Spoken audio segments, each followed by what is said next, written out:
So I'm a pretty big fan of Revenge, and something that I haven't seen anyone talk about yet is how it affects the shield stun on Incineroar's attacks. The safety of an attack is measured by how soon the enemy can act out of shield compared to you. The easiest way to do this is by jumping out of shield, the fastest option, and then comparing the frame difference between the characters when they jump.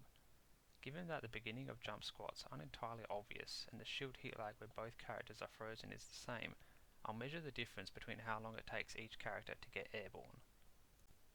Here is Incineroar's D-tilt normally. You can see that the enemy can move 12 frames before Incineroar, so the attack has a safety of minus 12. Most attacks in the game are minus to some degree. When I take Inkling's dash attack though, we can see how the D-tilt has gained a few frames of safety. It's now up to minus 7. Because the move does more damage, it locks the enemy in their shield for longer where they can't do anything.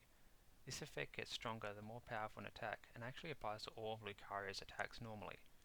After taking a splat bomb, D-tilt has now gone all the way to 0, completely even and unpunishable unless parried. The amount of frames gained continues to go up as attacks get stronger, and it gets pretty significant with Incineroar smashes. His up smash goes from minus 23 frames to minus 16 to minus 8 after Revenge countering Inkling's dash attack and splat bomb respectively. With an increased amount of shield knockback, it is completely unpunishable on block as no character can jump out of shield and hit him from that far away. Only a parry can punish it. Having an extremely strong smash attack be unpunishable on block can be pretty useful. Of particular note though, and most of the reason why I made this video, is analysing the boost that Darkest Lariat gets. This move does 19.2% normally, which is strong enough to lock the enemy in their shield for 15 frames. So I wondered, if the shield stun of the initial hit is high enough, can the enemy be truly shield locked so they can't dodge the subsequent hits? After taking a dash attack to power up Revenge, we can see the shield lock has gone up to 25 frames, and after using Revenge on a splat bomb, it's gone up to 36 frames. So let's see what happens if I move the Lariat to follow the enemy's DI.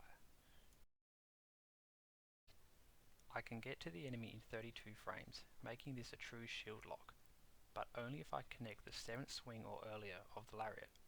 If this move is done from maximum range, with optimal shield DI, the enemy can actually jump out before the 7th hit comes around, but this requires some extremely good reaction times and predictions.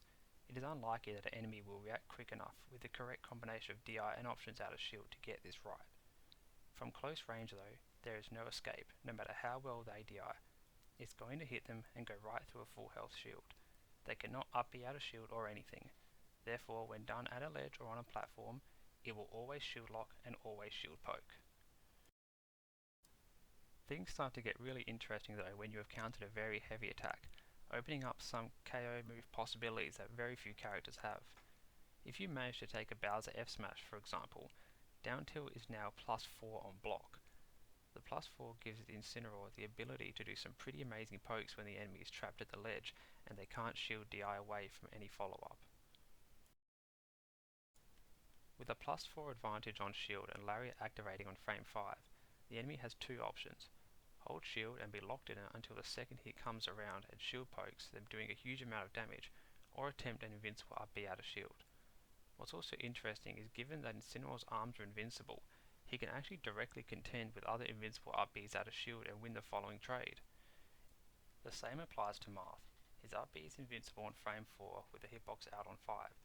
This means that when Incineroar has taken an F smash tip at Revenge, which gives his down tilt a safety of minus 3, he is able to get the Lariat out on the 3rd frame of Marth's up B. If used from an appropriate close distance or at a ledge, this will therefore beat Marth's up B out of shield.